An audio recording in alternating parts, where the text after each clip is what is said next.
Hello friends, വണ്ടി എക്കോസ്പോർട്ടാണ്. Ford EcoSport.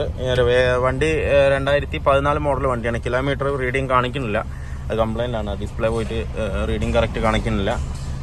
ഇതായാലും ഇതിൽ കംപ്ലൈൻറ്റ് എന്ന് പറഞ്ഞു കഴിഞ്ഞാൽ വണ്ടി വഴിയിൽ ബ്രേക്ക് ഡൗൺ ആയതാണ്.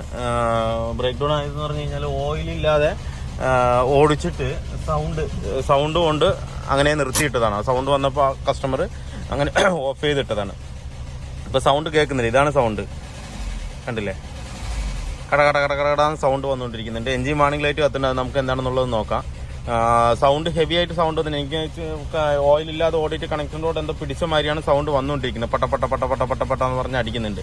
ഞാൻ വണ്ടിയുടെ അടുത്ത് പോയി നോക്കുമ്പോൾ ഓയിൽ ഒട്ടും തന്നെ ഇല്ല, ഫുള്ള് ഡ്രെയിൻ ആയിരുന്നു. ആ കസ്റ്റമർ പറഞ്ഞ് ഇന്നലെ വാർണിംഗ് ലൈറ്റ് വന്നു, എൻജിൻ്റെ വാർണിംഗ് ലൈറ്റ് വന്നു, മറ്റേ ഓയിലിൻ്റെ റെഡ് കളർ വാർണിംഗ് ലൈറ്റ് വന്നിട്ട് ഞാൻ ഓടിച്ചു. ഒരു 120 കിലോമീറ്ററോളം ഓടിച്ചിട്ട് തിരിച്ചു വരുമ്പോഴൊന്നും സൗണ്ട് ഇല്ല. പക്ഷെ ഇന്ന് കാലത്ത് എടുത്തപ്പോഴാണ് സൗണ്ട് എന്നാണ് കസ്റ്റമർ പറഞ്ഞത്. അപ്പോൾ സൗണ്ട് വന്നത് തന്നെയാണ് കസ്റ്റമർ നിർത്തിയിരിക്കുന്നത് എന്തായാലും. പിന്നെ ഞാനിത് ഇപ്പോൾ കുറച്ച് ഓയിൽ അതിലേക്ക് ഫില്ല് ചെയ്തിട്ട് ഒരു 2.5 ലിറ്ററോളം ഓയിൽ ഫില്ല് ചെയ്തിട്ടാണ് ഞാനിപ്പോൾ എടുത്തിട്ട് വന്ന വണ്ടി. ഓയിൽ ഫില്ല് ചെയ്തപ്പോൾ ഓയിലിൻ്റെ വാർണിംഗ് ലൈറ്റ് പോയിരുന്നു. ഞാൻ ബ്രേക്ക് ഡൗൺ അറ്റൻഡ് ചെയ്യുമ്പോൾ ഞാൻ പോയി നോക്കുമ്പോൾ ആ വാർണിംഗ് ലൈറ്റ് അതിനകത്ത് തന്നെ ഉണ്ടായിരുന്നു. സ്റ്റാർട്ട് ചെയ്ത് നോക്കിയപ്പോൾ വാർണിംഗ് ലൈറ്റ് ഉണ്ടായിരുന്നു. ജസ്റ്റ് ക്രാങ്ക് ചെയ്തോളൂ, അപ്പോൾ തന്നെ ഓഫാക്കി. വാർണിംഗ് ലൈറ്റ് ഉണ്ടായിരുന്നു. പിന്നെ ഞാൻ ഓയിൽ ഒഴിച്ച് തൊട്ടടുത്ത് തന്നെയാണ്, ഒരു 1.5 കിലോമീറ്റർ അപ്പുറത്ത് തന്നെയാണ് വണ്ടി നിൽക്കുന്നത്. ലോങ് ആണെന്നുണ്ടെങ്കിൽ ഞാൻ ടോൺ ചെയ്തിട്ടേ വരുള്ളൂ. ഇതിപ്പോൾ ഞാൻ ഓയിൽ ഫില്ല് ചെയ്തിട്ട് വണ്ടി സ്റ്റാർട്ട് ചെയ്ത് കൊണ്ടുവന്നാണ്. സൗണ്ട് അതിൻ്റെ തന്നെയാണ്. എന്തായാലും ഓയിൽ പ്രഷർ കയറുന്നുണ്ട്, പക്ഷേ കണക്റ്റിംഗ് റോഡിൻ്റെ എന്തോ ഒരു സൗണ്ട് വന്നുകൊണ്ടിരിക്കുന്നത്. അതെന്തായാലും നമുക്കൊന്ന് ചെക്ക് ചെയ്യാം. അതുപോലെ തന്നെ ബാക്കിൽ നല്ലവണ്ണം വൈറ്റ് സ്മോക്കും ഇതിനകത്ത് വന്നുകൊണ്ടിരിക്കുന്നുണ്ട്.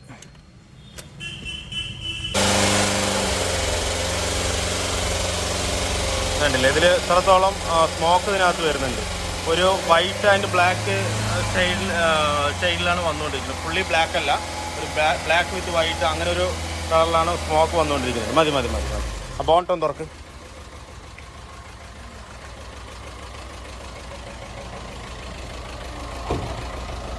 ഒരു മിനിറ്റ്.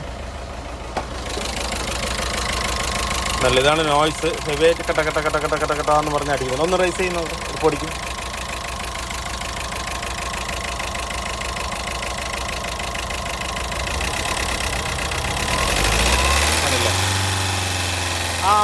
മതി. ഇല്ല, അത്ര ഹെവി ആയിട്ട് നോയ്സ് വന്നുകൊണ്ടിരിക്കുന്നുണ്ട് എൻജിനിൽ. എന്തായാലും നമുക്കൊന്ന് നോക്കാം. അടിയിൽ സമ്പ് ഓയിൽ ഒന്ന് ഡ്രൈൻ ചെയ്തിട്ട് അതിലെന്തെങ്കിലും മെറ്റൽ കണ്ടന്റ് ഉണ്ടോ എന്നുള്ളത് നമുക്കൊന്ന് നോക്കാം. നോക്കിയിട്ട് ഞാൻ പറയാം എന്താ കംപ്ലൈൻ്റ് എന്നുള്ളത്.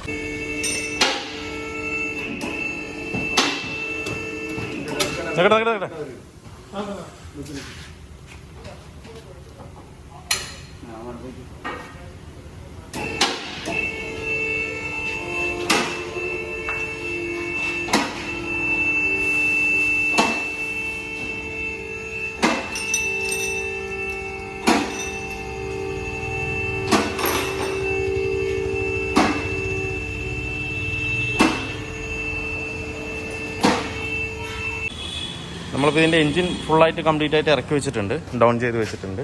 ഇനിയിപ്പോൾ നമ്മൾ ഫുള്ളായിട്ട് ഒന്ന് പിരിച്ചിട്ട് വേണം അതിൽ എന്തൊക്കെ കംപ്ലൈൻറ്റ് വന്നിരിക്കണം എന്നുള്ളത് നോക്കാൻ പറ്റുള്ളൂ.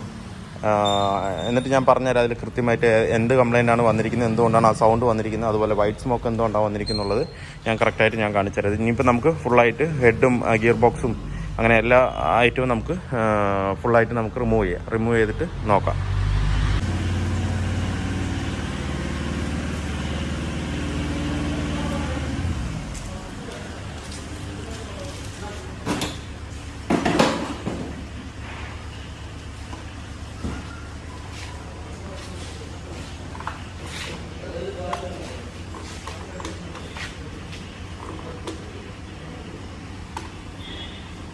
ഇപ്പോൾ നമ്മൾ എൻജിനെല്ലാം പീസാക്കിയിട്ടുണ്ട്. ഹെഡ് അഴിച്ചിട്ടില്ല. എന്താണെന്ന് വെച്ച് കഴിഞ്ഞാൽ ഹെഡ് ബോൾട്ട് 2 സ്ലിപ്പായിട്ടുണ്ട്. അതുപോലെ തന്നെ ഒരു ബോൾട്ട് കടയോടുകൂടി പൊട്ടിപ്പോയി. അതിൻ്റെ നമ്മൾ ബോക്സ് ഇടുന്ന ഭാഗം പൊട്ടിപ്പോയിരിക്കുകയാണ്. ഈ സൈഡ് കണ്ടില്ലേ, ഇത് ഒരെണ്ണം. അതുപോലെ 2 ബോൾട്ട് സ്ലിപ്പാണ്, ബാക്കിയെല്ലാം ലൂസായിട്ടുണ്ട്. അപ്പോൾ ഇനിയിപ്പോൾ അത് ചെയ്യുകയാണെന്നുണ്ടെങ്കിലും അത് ഹീറ്റ് ചെയ്ത് ഇതിലൊരു നെറ്റ് വെച്ച് വെൽഡ് ചെയ്തിട്ട് വേണം എടുക്കാനായിട്ട്. അത്രയും ടൈറ്റാണ് അതിനകത്ത് വന്നിരിക്കുന്നത്. ബാക്കിയെല്ലാം വന്നിട്ടുണ്ട്. പക്ഷേങ്കിൽ ഈ ഒരു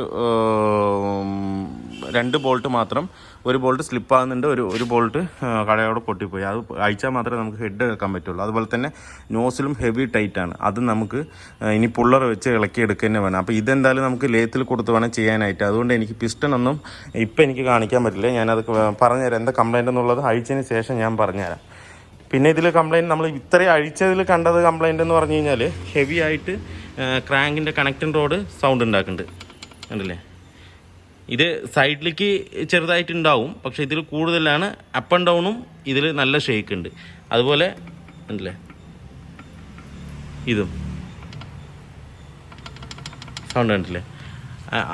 ബാക്കി 2 എണ്ണം വലിയ കുഴപ്പമില്ല, ഉള്ളിലിരിക്കുന്ന സെക്കൻഡും തേർഡും കുഴപ്പമില്ല, ഫസ്റ്റും ഫോർത്തും ആണ് കംപ്ലൈൻറ്റ് വന്നിരിക്കുന്നത്, മനസ്സിലായില്ല. പിന്നെ ഒരു കംപ്ലൈൻ്റ് എന്ന് പറഞ്ഞു കഴിഞ്ഞാൽ അതിൻ്റെ റോക്കർ റാം പൊട്ടിപ്പോയിരിക്കുകയാണ്. ഇതുണ്ടോ, റോക്കർ റാം ഫുള്ള് കംപ്ലീറ്റ് ആയിട്ട് പൊട്ടിയിരിക്കുകയാണ്. ഇതെങ്ങനെയാണ് ഇരിക്കേണ്ടത്, അത് ഫുള്ളായിട്ട് കംപ്ലീറ്റ് ആയിട്ട് പൊട്ടിയിരിക്കുകയാണ്. അതുപോലെ ബുള്ളറ്റ് നമുക്കിതിൻ്റെ മാറ്റേണ്ടതായിട്ട് വരും. ഇതെന്താ വെച്ച് കഴിഞ്ഞാൽ ടെൻഷൻ ഭയങ്കരമായിട്ട് കുറഞ്ഞു പോയി, ഇത് ഫ്രീ ആയിട്ട് ഇളകുകയാണ്. അപ്പോൾ അതിൻ്റെ ബുള്ളറ്റും ഇതിൻ്റെ കൂടെ തന്നെ നമുക്ക് മാറ്റണം. ബുള്ളറ്റും റോക്കറാമും എന്തായാലും ഇതിൻ്റെ കൂടെ തന്നെ നമുക്കത് ചേഞ്ച് ചെയ്യണം. അപ്പോൾ ഇതിൽ ചെയ്യാനുള്ളത് ഇനിയിപ്പോൾ പിസ്റ്റൺ എന്തെങ്കിലും പറ്റിയിട്ടുണ്ടോ നോക്കാനായിട്ട് നമുക്കത് ഇറക്കിയാൽ മാത്രമേ നമുക്കത് കറക്റ്റായിട്ട് ഹെഡ് ഇറക്കിയാൽ മാത്രമേ കറക്റ്റായിട്ട് അറിയാൻ പറ്റുള്ളൂ. ഇനിയിപ്പോൾ ലേത്തിൽ പോയി വെൽഡ് ചെയ്തിട്ട് വേണം ഇനി ഇറക്കാനായിട്ട്. എന്തായാലും നമുക്കൊന്ന് ചെയ്തിട്ട് ഞാൻ പറഞ്ഞുതരാം, കാണിച്ചു തരാം. അപ്പോൾ നമ്മൾ എക്കോസ്പോർട്ടിൻ്റെ എൻജിൻ അഴിച്ചിട്ട് ഫുൾ അഴിക്കാന്ന് പറഞ്ഞാൽ നമുക്ക് ബ്ലോക്കും അതുപോലെ ഹെഡും നമുക്ക് അഴിക്കാൻ പറ്റില്ല. എന്താണെന്ന് വെച്ച് കഴിഞ്ഞാൽ അതിൻ്റെ ഒരു ബോൾട്ട് ഞാൻ പൊട്ടി ചെയ്തിട്ട് ഞാൻ പറഞ്ഞല്ലോ.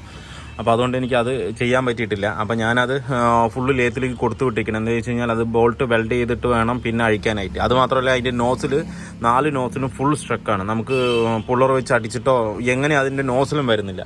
അപ്പോൾ അതെല്ലാം കൂടിയിട്ട് ലേത്തിൽ തന്നെ ഹീറ്റ് ചെയ്ത് എടുക്കാമെന്നുള്ളൊരു രീതിക്ക് ഞാൻ ഫുൾ എഞ്ചിൻ ലേത്തിലേക്ക് ഞാൻ കൊടുത്തു വിട്ടിരിക്കുകയാണ് മൊത്തത്തിൽ. ഇപ്പോൾ അവരത് ബോൾട്ടിൻ്റെ മേലെ വേറെ നെറ്റ് എന്തെങ്കിലും വെച്ച് വെൽഡ് ചെയ്തതിന് ശേഷം മാത്രമേ ആ ബോൾട്ട് നമുക്ക് എടുക്കാൻ പറ്റില്ല. അതുകൊണ്ട് എനിക്ക് ഉള്ളിലുള്ള പിസ്റ്റൻ്റെ അവസ്ഥകൾ എന്താണെന്നുള്ളത് എനിക്ക് നിങ്ങൾക്ക് കാണിച്ചു തരാൻ പറ്റിയിട്ടില്ല. അപ്പോൾ എന്തായാലും ഞാനതൊരു വീഡിയോ ആയിട്ട് ഇടുന്നുണ്ട്. അപ്പോൾ നമ്മൾ അതും അതിൻ്റെ ഫിറ്റിങ്സുമായിട്ട് ഒരു വീഡിയോ ഞാൻ അപ്ലോഡ് ചെയ്യുന്നുണ്ട്. അതിൽ ഞാൻ ഡീറ്റെയിൽ ആയിട്ട് ഞാൻ പറഞ്ഞു തരാം. അപ്പോൾ ഇപ്പം നമ്മൾ ചെയ്തിരിക്കുന്നത് എൻജിൻ ഫുള്ളായിട്ട് ഇറക്കി അതിൻ്റെ വാൾക്കോർ പാക്കിങ് ബാക്കി എല്ലാ ഐറ്റംസും അതൊന്ന് പിരിച്ചിട്ട് ബ്ലോക്കും ഹെഡും ഒരുമിച്ചിട്ട് അതെനിക്ക് അയക്കാൻ പറ്റാത്തതുകൊണ്ടാണ്. അപ്പോൾ ഞാൻ അത് മൊത്തത്തിൽ ഞാനിപ്പോൾ കൊടുത്തു വിട്ടിരിക്കുന്നത്. ആ ബോൾട്ട് പൊട്ടിയില്ലെന്നുണ്ടെങ്കിൽ നമുക്ക് എന്തെങ്കിലും ചെയ്ത് നമുക്ക് എടുക്കാമായിരുന്നു. അത് ഒരിക്കലും ഒന്നും കൊണ്ട് നടക്കണില്ല. നമുക്കത് അഴിച്ചിട്ട് അത്രയും ടൈറ്റായിട്ടാണ് അത് നിൽക്കുന്നത്. അതുകൊണ്ട് അതെനിക്ക് അഴിക്കാൻ പറ്റിയിട്ടില്ല. അപ്പോൾ ഇനിയിപ്പോൾ ഇതിൻ്റെ സെക്കൻഡ് പാർട്ടായിട്ട് ഞാൻ ചെയ്യാം. അതിൻ്റെ അഴിച്ചത് അതിൻ്റെ പിസ്റ്റൻ്റെ കംപ്ലയിൻറ്റും എന്താണ് സംഭവിച്ചിരിക്കണം എന്നുള്ളതൊക്കെ ഞാൻ സെക്കൻഡ് പാർട്ടായിട്ട് ചെയ്യാം ഞാൻ. അപ്പോൾ ഈ വീഡിയോ എല്ലാവർക്കും ഇഷ്ടമായാലൊന്ന് ലൈക്ക് ചെയ്യുക, ഷെയർ ചെയ്യുക, അതുപോലെ തന്നെ സബ്സ്ക്രൈബ് ചെയ്യുക. സബ്സ്ക്രൈബ് ചെയ്യാതെ തന്നെ വീഡിയോ കാണുന്നെങ്കിൽ ഒന്ന് സബ്സ്ക്രൈബ് ചെയ്ത് സപ്പോർട്ട് ചെയ്യുക. അപ്പോൾ ഇതിൻ്റെ സെക്കൻഡ് പാർട്ടിൽ കാണുന്നവരെ എല്ലാവർക്കും ബൈ.